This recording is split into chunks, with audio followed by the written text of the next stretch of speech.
Dentro de los elementos que aparecen en las medidas de diagnóstico del modelo lineal, tanto simple como múltiple, uno de ellos es conocido como leverage o palancas, sería la traducción al castellano. Este es un concepto muy interesante porque de nuevo trasciende al modelo lineal. Voy a tratar de contarles algunas conexiones con otros métodos también. Pero vamos a empezar mirándolo primero de una manera más convencional y después vamos a tratar de hacer esta extrapolación con otras interpretaciones. Ya hemos visto que nosotros podemos escribir al predictor de la esperanza condicional, o sea, el Y sub i sombrerito. O sea, yo quiero predecir la observación Y sub i. ¿Cuál es la predicción que tengo para la esperanza condicional de Y sub i? ¿Cuál es la estimación? Obviamente es reemplazar a los beta por los beta sombreritos. O sea, básicamente el predictor de Y sub i, que es Y sub i sombrero, es beta 0 sombrero más beta 1 sombrero por XY. Pero si yo escribo, reemplazo beta sombrero y beta 1 sombrero por sus expresiones, porque también los vimos más adelante, y uno hace una cuenta, y de alguna manera despeja la parte que corresponde, que depende de las Y, las observaciones de todo lo demás, uno puede reescribir a este predictor como una combinación lineal de los valores observados de Y. O sea, la predicción de la observación iésima por nuestro modelo lineal no es otra cosa que promediar las Y, pero con coeficientes que dependen de los atributos de las observaciones que van de la 1 hasta la n. Ahora vamos a analizar en detalle qué es esto. O sea, cuando yo armo la predicción de Y sub i, con Y sub i sombrerito, lo que hago básicamente es recorrer todas las observaciones de la 1 hasta n, observar los valores que cada una de estas tiene y multiplicarlos por un elemento que se llama hi sub k, cuando acá lo recorro de 1 hasta n. Obviamente que en esta expresión tenemos que pensar que está fijo el subíndice i, pienso que es una observación que está fija, y lo que quiero analizar ahora es cómo el resto de las n-1 observaciones terminan influyendo sobre esta observación, y en caso particular, cómo termina influyendo ella misma sobre su predicción, que sería el caso de HII. O sea, estoy separando el análisis en dos componentes. En un componente donde puedo empezar en general un HIK, y en particular voy a pensar que K es distinto de I, y el otro componente en el cual K es igual a I, entonces me queda un HII y lo puedo trabajar por separado. Y estas dos cosas tiene sentido pensarlas por separado, porque en el fondo lo que estamos viendo es, cuando K es igual a I, estamos viendo cómo la misma observación, cómo el valor de outcome de la misma información termina influyendo sobre su predicción. Y ese sería el análisis de HII. En tanto que cuando para aquellos K distintos de I, el análisis de H sub IK lo que me está diciendo es cómo esa otra observación Késima, su valor de Y, su YK, termina impactando, influyendo en la estimación de la observación iésima. Alguna aclaración previa que me parece que es importante es por qué estos elementos se los llama H. Se los llama H porque H viene de la palabra hat en inglés, sombrero, y viene de este sombrerito que está acá. Porque básicamente viene del nombre de que son los elementos que permiten sombrerear la observación, o sea, que permite predecirla. Y más en general viene de la hat matrix, la matriz sombrero, que es un concepto un poco más general que vamos a ver en modelo lineal múltiple. Así que esa es primera observación. Bueno, entremos ahora en detalle en el análisis de estos elementos H. Vamos a empezar primero, lo más sencillo es mirar el elemento HII, que representa la influencia que el mismo valor de Y tiene sobre su predicción. O sea, la palanca que la observación iésima en términos de su valor representa sobre su propia predicción. Si miramos el HII no es otra cosa que una constante que depende de la cantidad de datos de 1 sobre n. O sea, cuando n es grande lo podemos despreciar, este elemento, relativamente grande. O sea que la parte fundamental de este elemento del HI básicamente es, fíjense, es el xi menos el x raya al cuadrado dividido por la dispersión una medida de dispersión de las x, ¿está bien? Que es básicamente, fíjense, sin estandarizar por n, cómo se desparraman las x con respecto a su medida. Y rápidamente uno se da cuenta que este término se minimiza cuando para x igual a x raya. O sea, una observación que tenga valores iguales a la media de las x o muy cercanos a la media tiene muy pequeña palanca y tiene su valor muy baja influencia sobre la predicción de Y. Y a la inversa, los valores que más influencia tienen son los valores que más se alejan, sean por arriba o por abajo, porque acá está el cuadrado, más se alejan de su valor promedio. Y esos son los que tienen más influencia o palanca.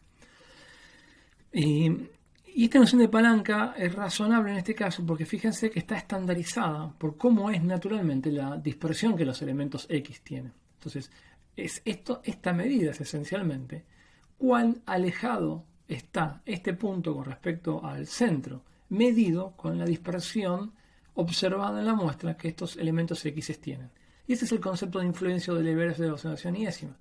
Y la conclusión que tenemos de esta es que observaciones que en la recta de regresión, vamos a ver un pequeño ejemplito, volvamos de nuevo, pensemos acá, esta observación que tiene un X de 30 y pico y está muy alejado del valor promedio, que debe ser menos de 30, tiene, como al tener una X mucho mayor que X raya, elevado al cuadrado a un número muy grande, y esta observación tiene una influencia muy grande sobre su propia predicción.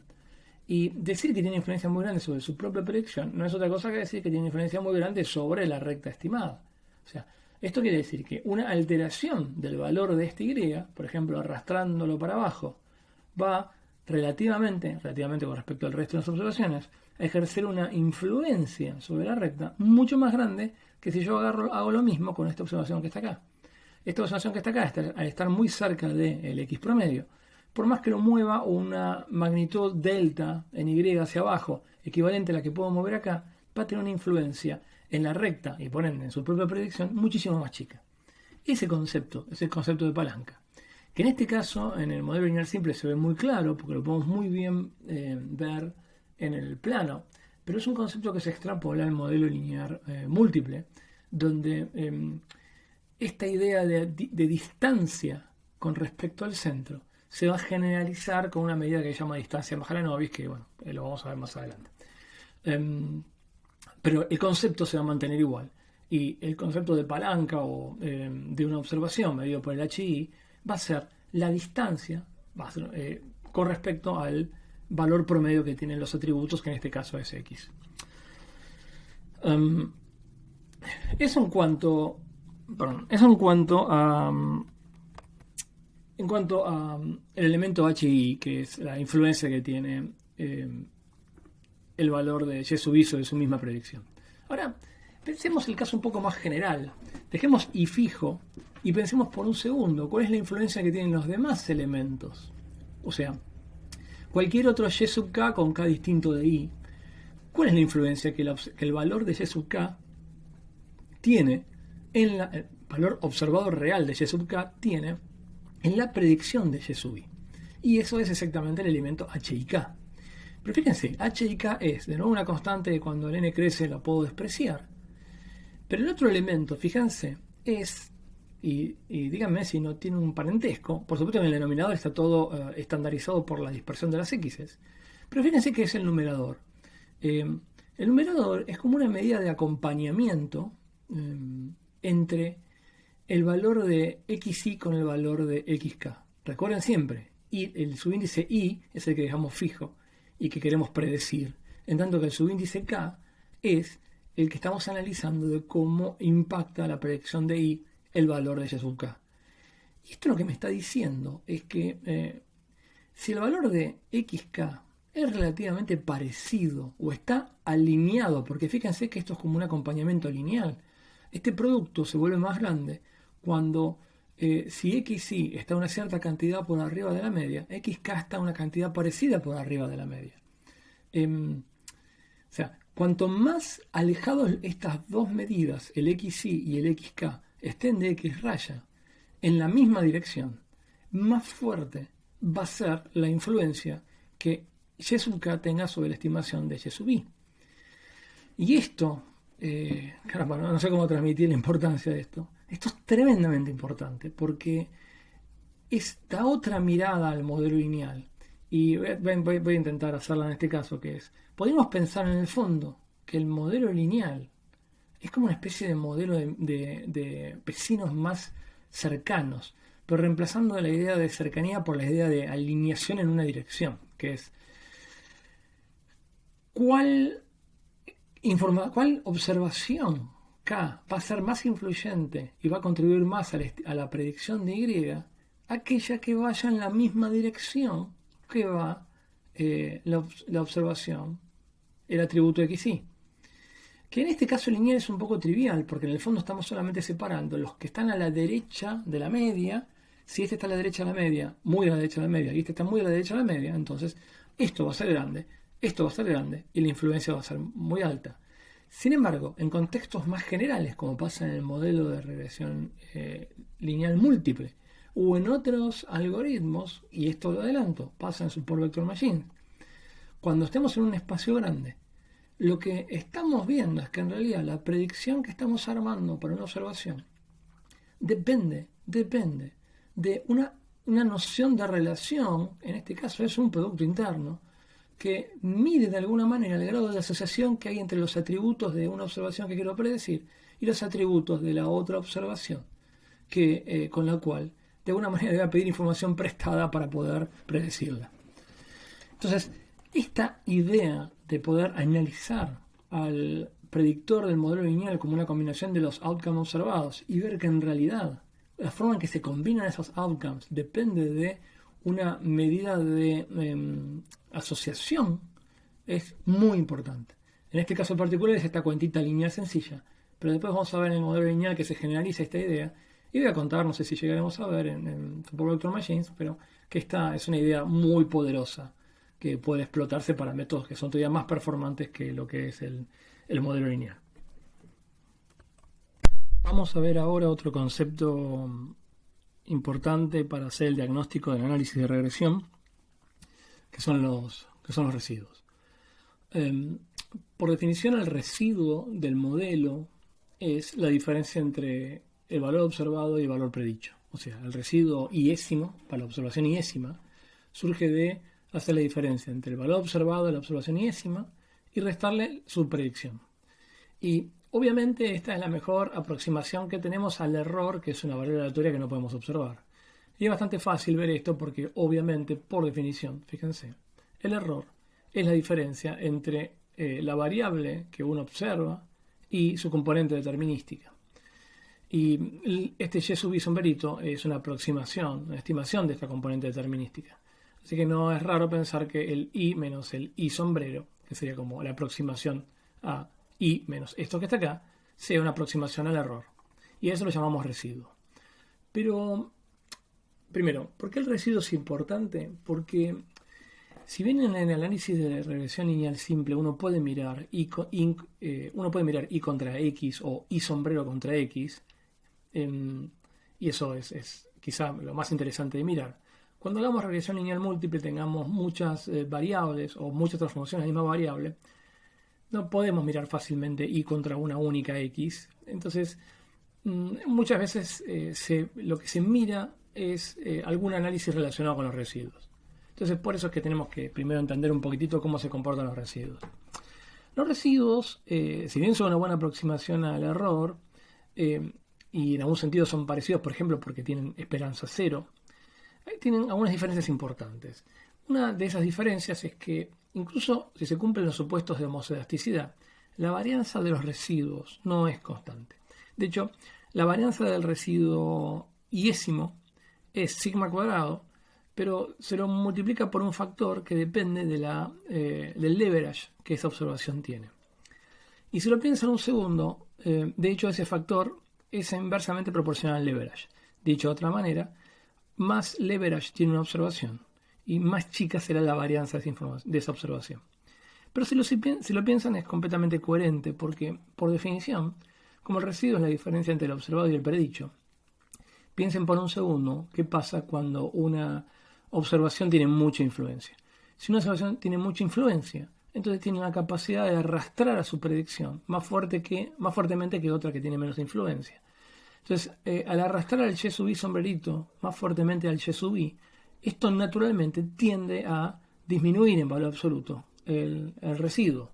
Al revés, una observación que esté muy cerca de su promedio de atributo, al X raya, al tener influencia muy chiquitita, no va a tener una fuerza para arrastrar al sombrerito hacia el observado. Entonces va a tender como más libertad al residuo a comportarse realmente como es el error. O sea, cerca del X raya los residuos realmente se van a comportar como el error porque la influencia va a ser, el leverage va a ser casi cero. Pero en puntos muy alejados, sobre todo si el n no es demasiado grande, recuerda que siempre esto depende del n, en puntos muy alejados este valor de leverage va a tender a ser más grande, entonces esto va a tender a ser significativamente menor que 1 y vamos a observar en general que la varianza de los residuos va a ser decreciente cuando nos alejamos de la media del atributo. Sin embargo, y esto es, si bien todo esto es teoría matemática, todo esto es divino, hay que pensar que en la práctica, si el n es relativamente grande, este efecto es muy muy reducido. ¿Por qué? Primero, para empezar, fíjense que pensemos por un segundo que la variabilidad de x está fija y ahora pensemos que n aumenta. Entonces, claramente hay una tendencia del leverage a volverse casi, en el límite, a tenderse a ser una constante para todas las observaciones. Esto pasa cuando el n aumenta y dejamos fijo la variabilidad de x. Pero por otro lado, recordemos, yo creo que no lo dije explícitamente, siempre recuerdan que miran las notas de María Eugenia, ahí está todo. Fíjense que en realidad los leverage tienen una cota. Entonces, si bien estas cotas, por ejemplo, la cota superior del leverage es 1, y si hubiera valores repetidos es un poco más chica que 1, pero olvidémonos por un segundo de los valores repetidos. Pensemos con los valores repetidos y que la cota es 1. Si bien esta cota es 1, esta cota en casos reales casi nunca se alcanza. Y los valores de leverage, por lo mismo que dijimos antes, si el n es razonable, y los valores de leverage tienden a ser relativamente parejos, salvo para valores muy extremos. E incluso para esos valores muy extremos, como todos los leverage, la suma de los leverage tiene que sumar a P, en este caso al modelo lineal simple, P es igual a 2.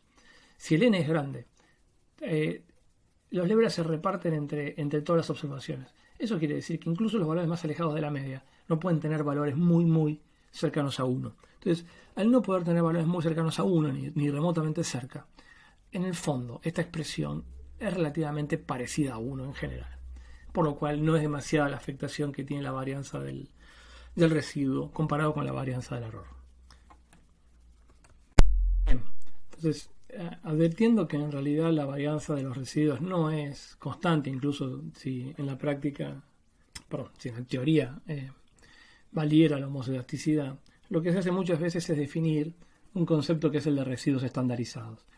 ¿En qué consiste esta idea? Y bueno, es sencillo, básicamente es ingeniárselas para que la varianza del residuo sea igual a 1 y claramente no dependa del nivel de leverage que cada observación tiene. Y la manera de hacer eso es agarrar cada uno de estos residuos y dividirlo por la raíz cuadrada del estimador de la varianza de cada residuo, que es obviamente un estimador de sigma cuadrado multiplicado por 1 menos el leverage de esa observación. Recordemos que el leverage lo podemos observar porque depende de las x, así que esto es fácil de calcular. Lo único que tenemos que hacer es calcular la estimación de la varianza del error, que obviamente se calcula como la suma de los residuos sobre n menos 2, recordemos, porque si bien tenemos n observaciones, se pierden 2 grados de libertad en los dos parámetros que estimamos, siendo la suma de los residuos, recordemos siempre, es obviamente la suma de esos EI, que serían los observados de los predichos, y todo esto elevado al cuadrado y sumado. Una vez que uno tiene estos residuos estandarizados, lo que usualmente se hace es hacer una serie de gráficos en los que, sea que uno grafica los residuos contra Y o contra la X en este caso, lo que buscamos en estos residuos contra Y o contra X es ver si existen algún tipo de estructura. Por ejemplo, si no hubiera ninguna estructura, si la situación fuera realmente de homoscedaticidad y fuera cierto, digamos, que la relación entre la esperanza condicional de y a x es lineal, entonces debiéramos ver un gráfico parecido a este. Si vemos comportamientos como estos, debiéramos estar pensando que lo que tenemos es una situación de heterocedasticidad, volviendo un poco ineficientes a los estimadores.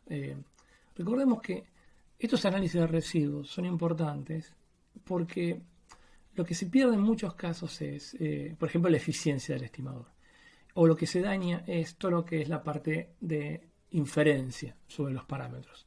Para poder estar muy seguro que cuando uno mide la significatividad de los coeficientes o del ajuste, estamos midiendo con la vara adecuada, con la distribución adecuada, tenemos que verificar que a grandes rasgos los supuestos se cumplen. Eso no quiere decir que si los supuestos no se cumplen, sobre todo los homoscedasticidad, los de independencia o normalidad, uno no puede hacer la regresión. Ya vimos un ejemplo donde mostramos que sí se puede hacer. Y que la estimación muchas veces es buena, es consistente y el modelo es bueno. Lo que por ahí no podemos es creerle fielmente a los p-valores que obtenemos, o los estadísticos F, por ejemplo. De nuevo, digo, aclaro fielmente, porque después de todo sigue dándonos una idea, salvo que la dependencia de los errores sea muy brutal o la heterocedasticidad sea muy brutal. Sigue dándome una noción de importancia de los efectos que estoy estimando.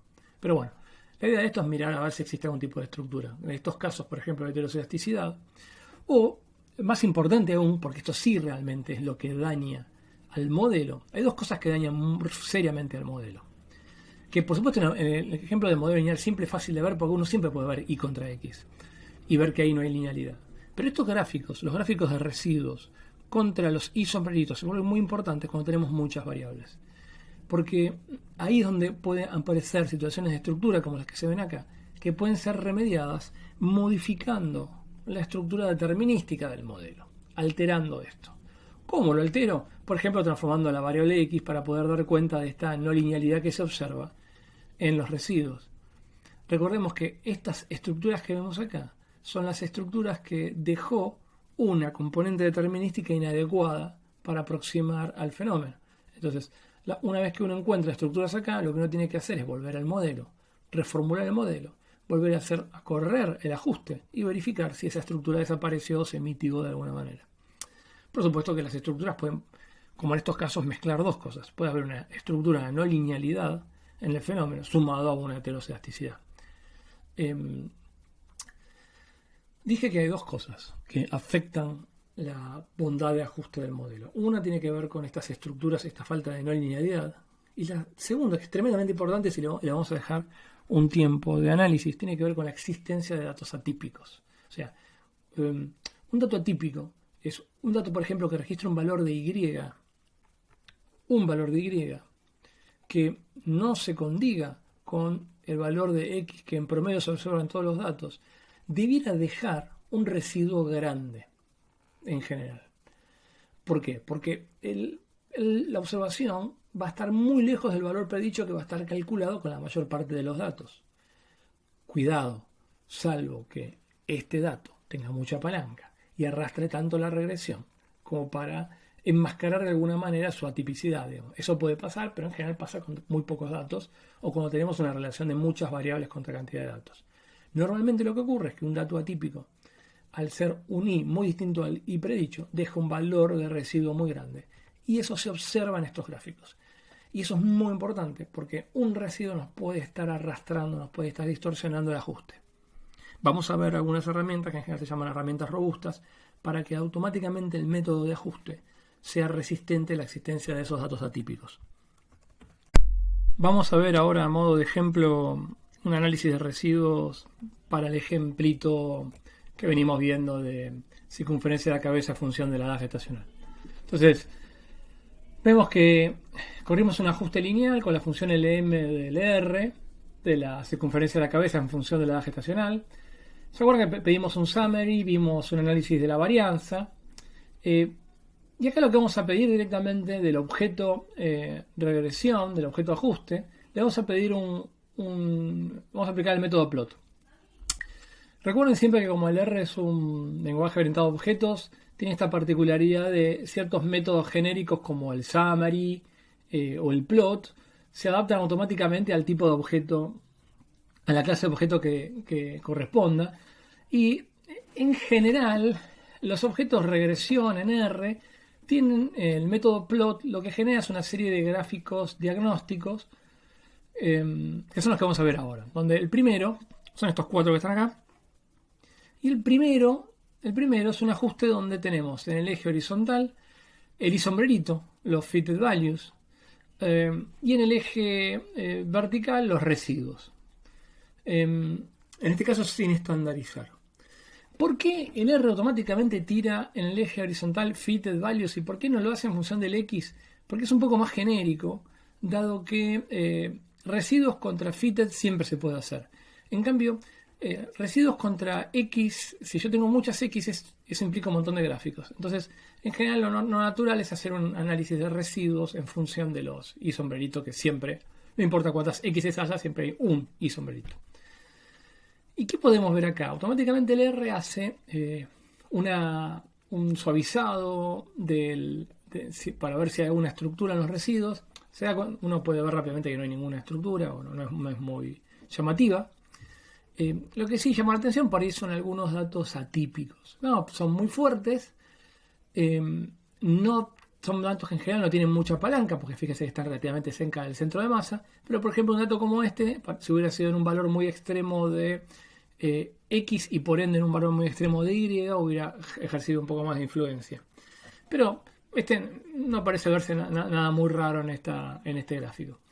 El segundo gráfico que devuelve el R y nos sirve para seguir con el tema de diagnóstico es un gráfico que se llama cuantil-cuantil. ¿Qué quiere decir un gráfico cuantil-cuantil? Un gráfico cuantil-cuantil, por definición, es un gráfico que representa los cuantiles empíricos, que son los que aparecen acá en el eje vertical. Estos son los cuantiles empíricos de los residuos estandarizados. Y estos cuantiles empíricos son lo que no me dice, los cuantiles de la muestra de residuos estandarizados.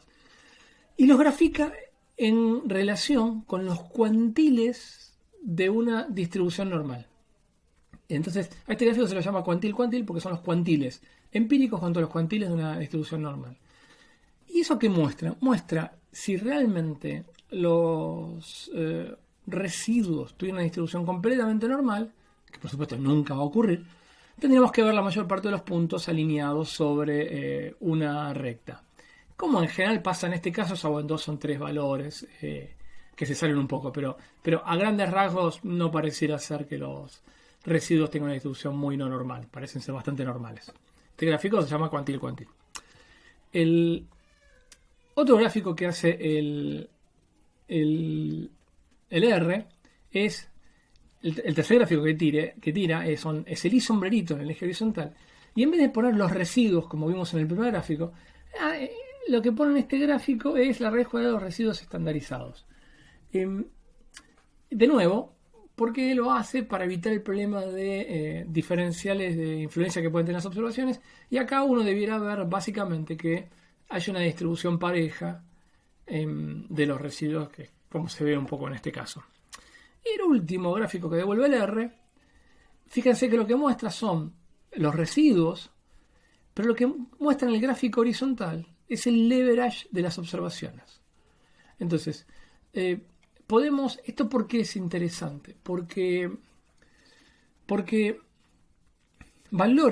observaciones que tuvieran mucho leverage, si realmente tuvieran un residuo grande, pueden estar afectando la regresión.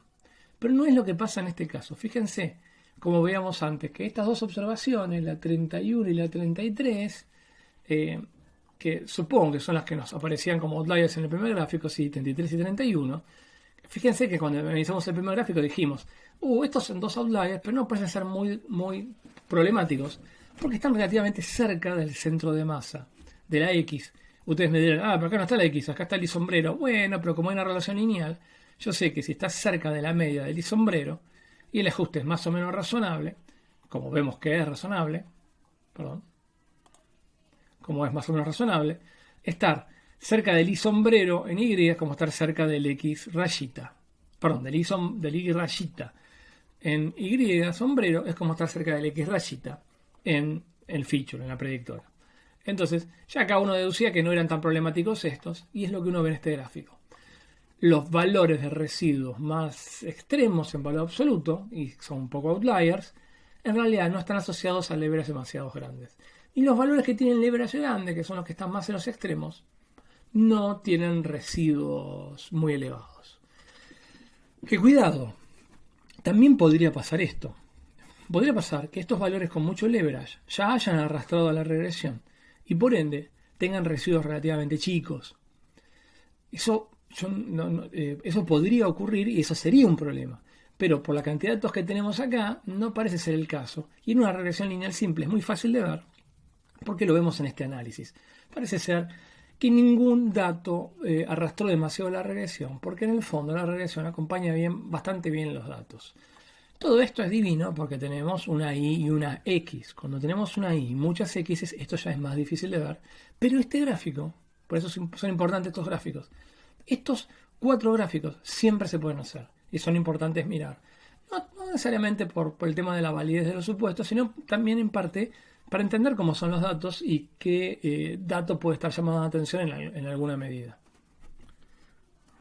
Un comentario ahora sobre la heterocedasticidad, o sea, la situación de no tener variancia constante en nuestro caso empírico que estemos analizando. O sea, ¿por qué molesta esto? ¿Por qué daña? ¿Qué es lo que daña? Y posibles soluciones a esto. Yo le mostré ya un pequeño ejemplo que en general los estimadores siguen siendo consistentes, esos son resultados, siguen siendo insesgados.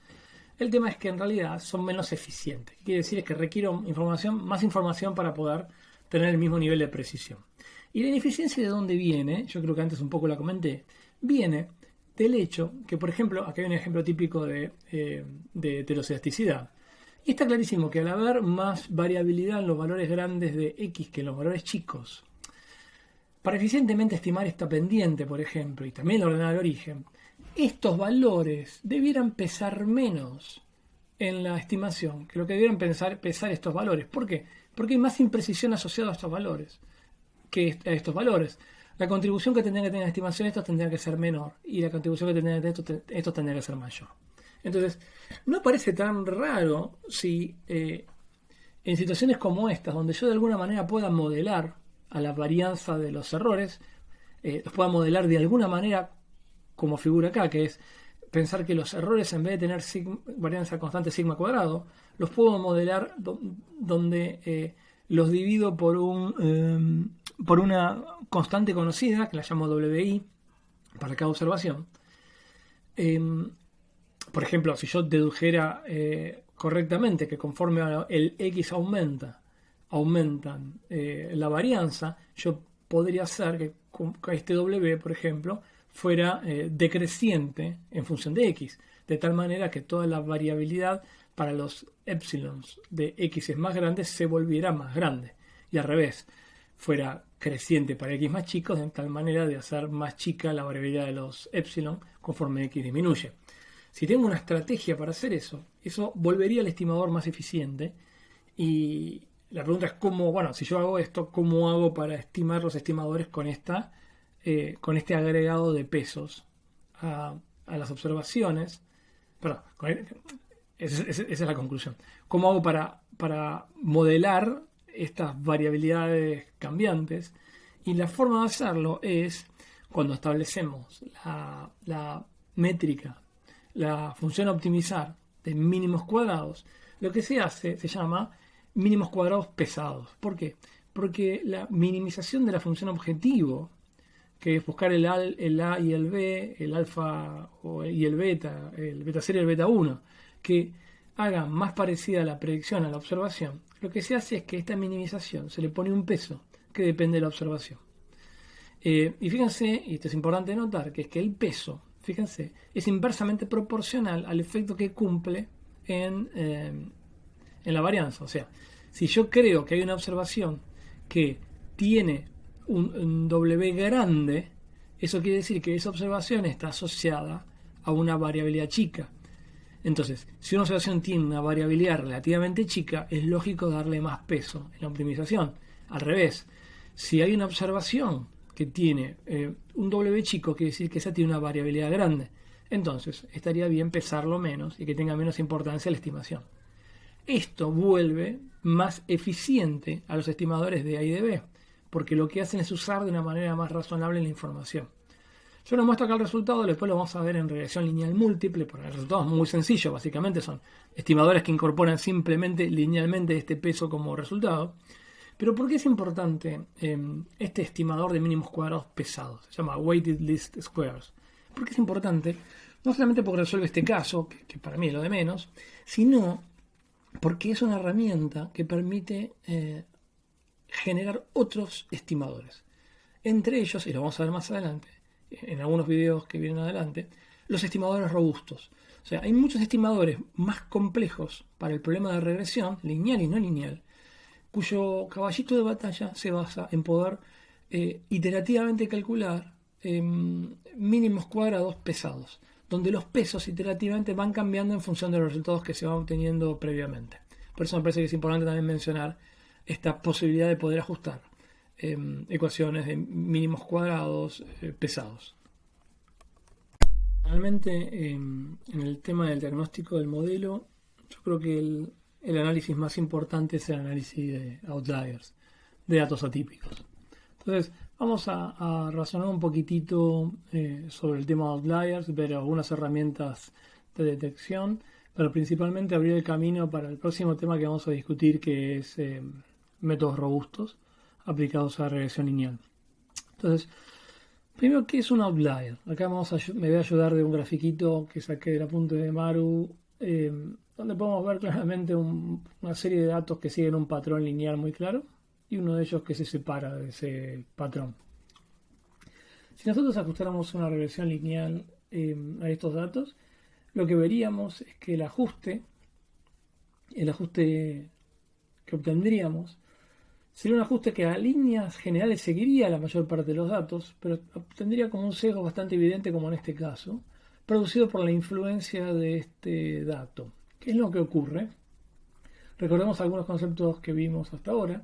Claramente este es un dato que tiene mucha palanca, fíjense que está bien corrido el centro de masa, y esa palanca grande, sumado a un alejamiento del resto del patrón de los datos, genera una influencia muy grande de la regresión. ¿Por qué? Porque justamente esa es la palanca. Esta observación, este Y sub i, arrastra el Y sub i sombrerito, y como no hay un Y sombrerito independiente para cada observación, sino que claramente es un Y sub i que sigue una relación lineal, arrastra toda la regresión. Entonces, esto claramente produce, fíjense, un sesgo en la mayor parte de los datos. Fíjense cómo acá sobreestima la regresión, producto de que una sola observación está, muchas veces se dice, arrastrando el análisis. Eso es un outlier. Un outlier es una observación que rompe el patrón, pero esto muchas veces lo que producen los outliers es, en forma más severa, como en este caso menos severa, es distorsionar lo que tendría que ser el ajuste de los datos. ¿Cómo detectar outliers? Obvio que en dimensión 1 con pocos datos es trivial, con muchos datos o en dimensiones grandes ya no es trivial. Entonces, un procedimiento tradicional, bastante básico, pero que es interesante porque nos hace reflexionar sobre cómo evitar situaciones de overfitting en general. Porque pensemos un segundito, esto es un poco una situación de overfitting, digamos. El modelo quiere ajustar a todo el mundo, pero particularmente a esta observación, porque esta observación tiene mucha palanca. Entonces, uno no quiere realmente que ocurra en este caso particular este overfitting que está acá. Primero, ¿cómo detectamos esta situación? Bueno, una manera tradicional que se llama Leave One Out Cross Validation, que sería algo así como variación cruzada sacando un elemento, consiste en la siguiente. Esto se hace para todas las observaciones, pero vamos a pensar por un segundo y vamos a fijar las ideas que la observación en cuestión, la iésima que vamos a mencionar es esta que está acá. La idea es la siguiente, la idea es, eliminamos esta observación. Repito, después lo vamos a hacer para todas. Esto se hace para todas, pero pensemos en esta. Eliminamos esta observación. Por lo cual nos quedamos con n-1 datos. Con estos n-1 datos ajustamos los parámetros calibramos los parámetros desconocidos de nuestro modelo. Son el beta 0, el beta 1 y el sigma sombrero. El subíndice I quiere decir que son todos calculados sin esta iésima observación. Una vez que tengo esto, lo que hago es predecir esta observación iésima, pero con los parámetros que obtuve habiendo sacado esa observación.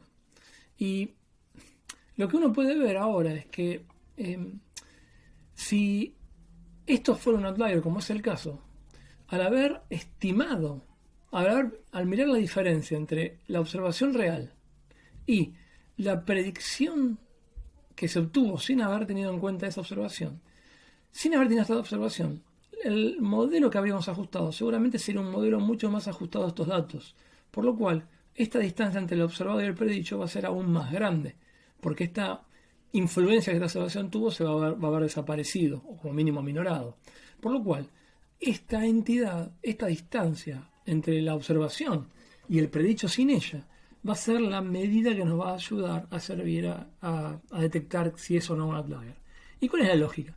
La lógica es que este residuo por Leave One Out Cross Validation, porque es un residuo por Leave One Out Cross Validation, debidamente estandarizado, si logramos estimar la raíz cuadrada de la varianza que tiene, esto va a tener distribución T-de-Student con n-3 grados de libertad. Pero para poder estimar esto, una manera bastante sencilla es calcular, porque el problema con esto es que hay que calcular sacando la observación.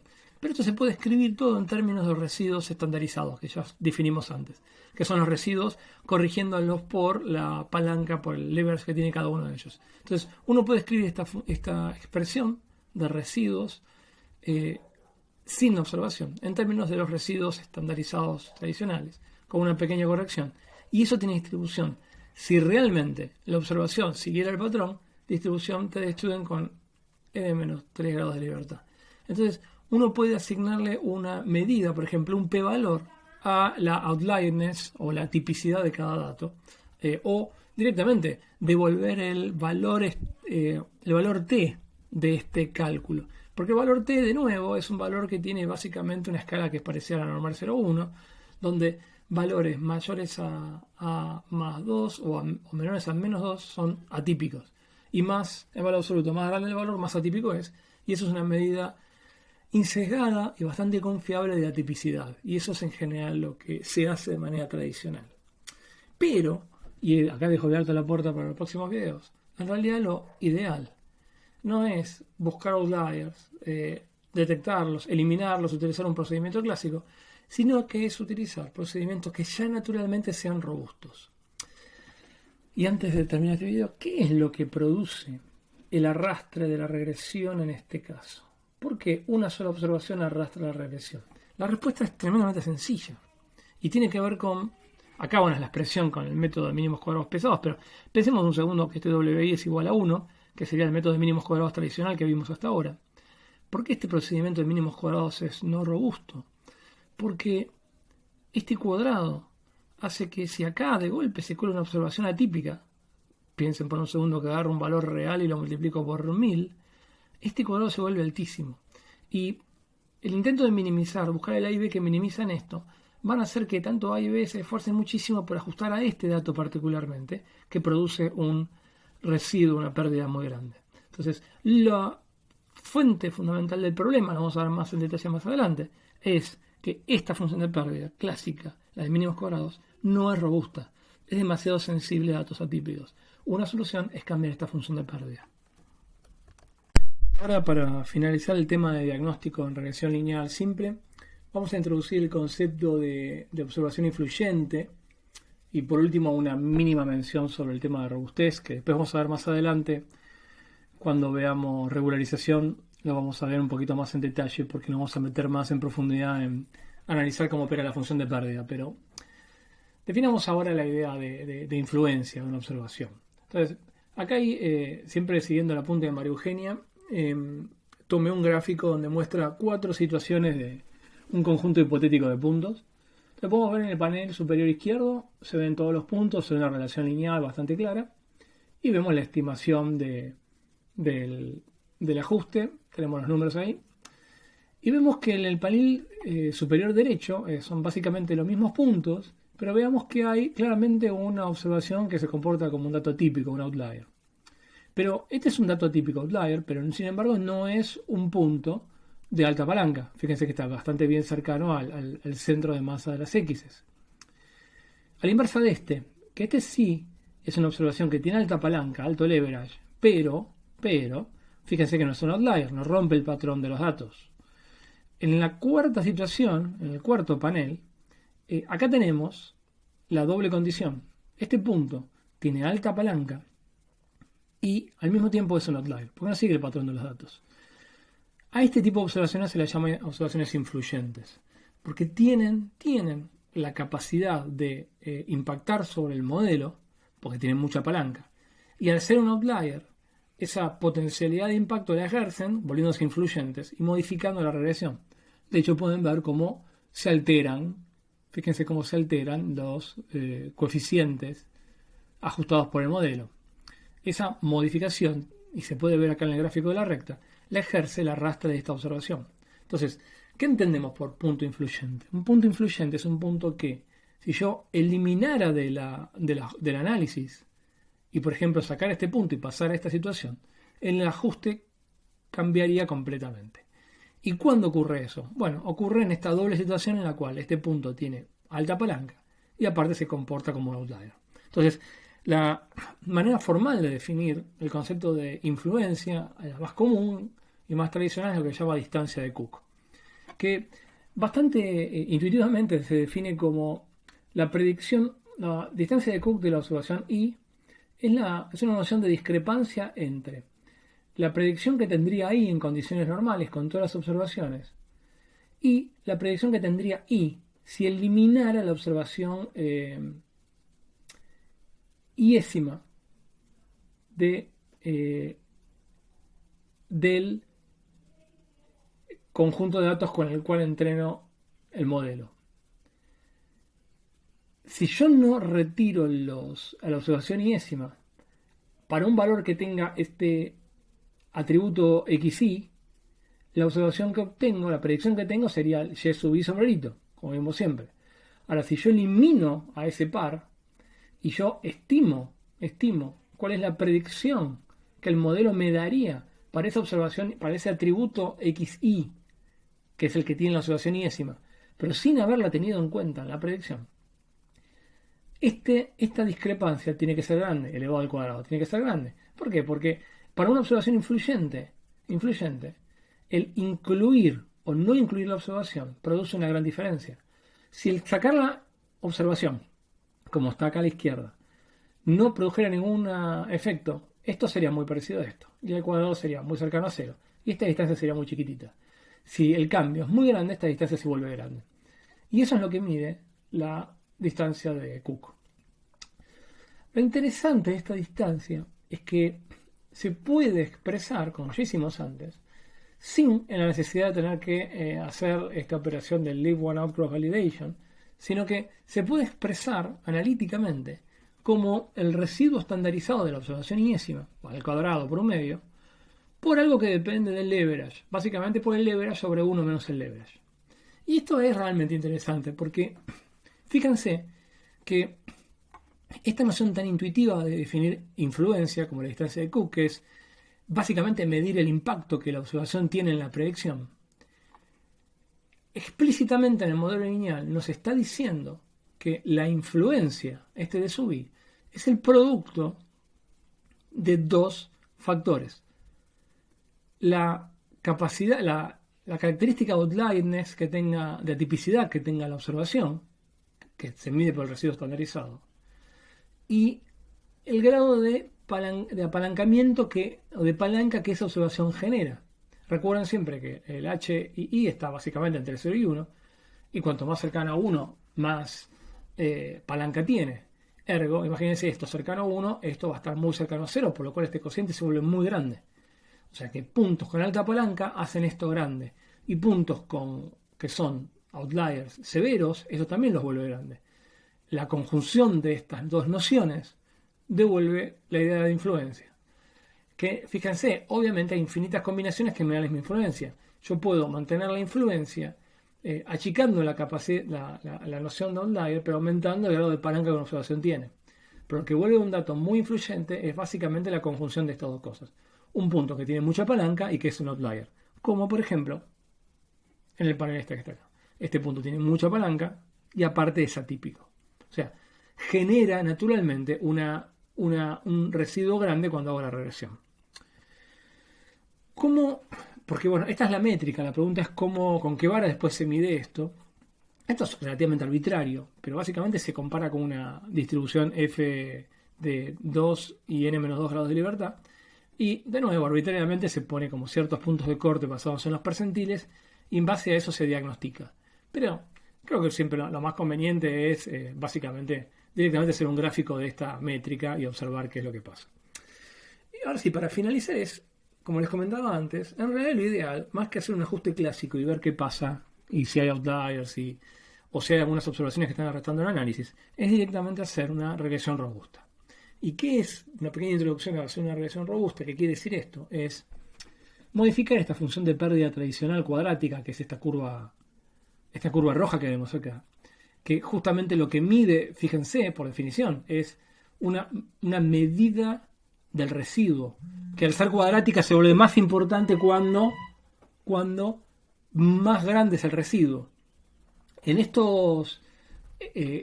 pérdida clásica, no robusta, lo que tenemos que hacer básicamente es acotar el efecto de residuos grandes en la función de pérdida. O sea, ¿cuál es la idea?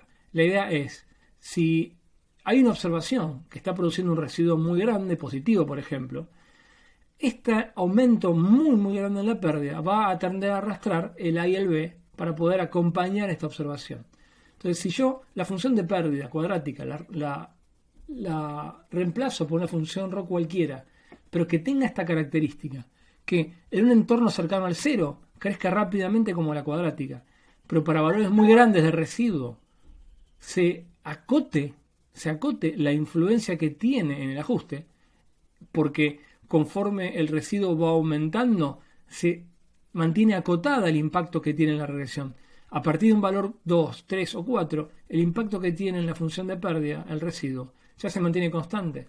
Esto, de alguna manera, le da a la regresión dos características importantes. Una característica de eficiencia para los residuos chiquititos, para la mayor parte de los datos, pero una característica de robustez para las observaciones atípicas que podrían arrastrar la regresión.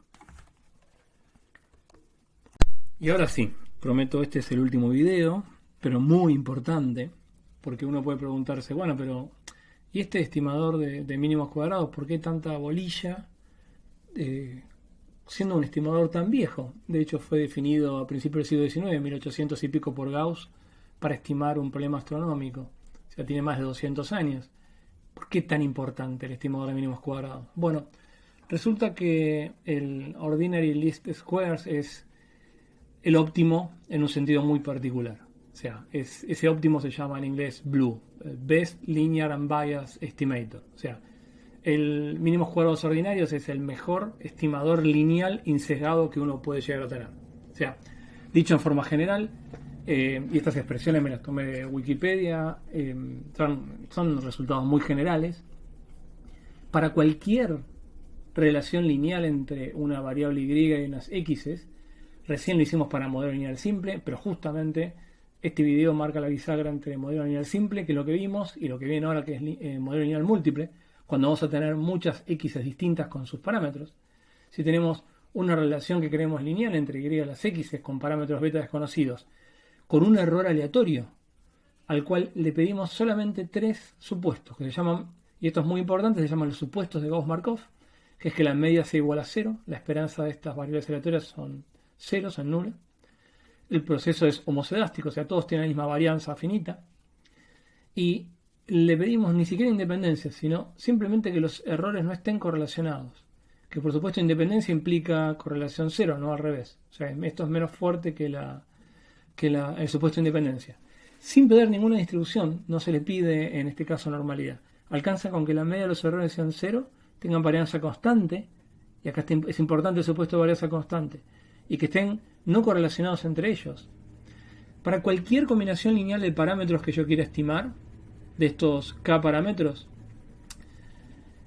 el estimador de mínimos cuadrados, o sea, el que minimiza, los beta sombreritos que minimizan la diferencia del cuadrado entre las observaciones y el predicho, o sea, el OLS, es el mejor estimador lineal insesgado. O sea, es el best. ¿En qué sentido mejor?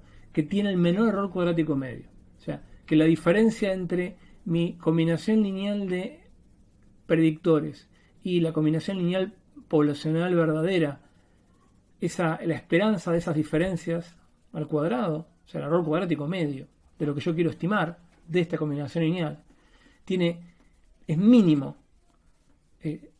para aquellos estimadores que son insesgados, unbiased, donde la esperanza del estimador es el parámetro poblacional, y a su vez que son lineales, o sea, donde el estimador se puede escribir como una combinación lineal de las observaciones. Estos 6 son constantes en el sentido que no dependen de los parámetros poblacionales. Entonces, de todos los estimadores lineales insesgados, el que minimiza el error cuadrático medio, que al ser insesgado es minimizar el error cuadrático medio, implica minimizar varianza, de todos ellos, el estimador de mínimos cuadrados es el óptimo. Por eso es tan importante, porque con supuestos bastante poco fuertes, la mejor cuenta que uno puede hacer, en el fondo, es el estimador de mínimos cuadrados. Y en ese sentido, es que este es el estimador más eficiente. Entonces, cada vez que yo digo eficiencia, estoy pensando en estos términos. Estoy pensando en que cualquier cuenta que sea distinta a la cuenta de mínimos cuadrados, al estimador que resulta de minimizar esto, en el fondo va a tener una varianza más grande. Pero cuidado, y esto grábense en la cabeza, solo entre los lineales e insesgados, esto no dice nada, por ejemplo, de qué pasaría si yo levantara el supuesto de insesgamiento. ¿Podría tener errores cuadráticos medios más chicos? Bueno, vamos a esperar unos slides más para hacer esa respuesta.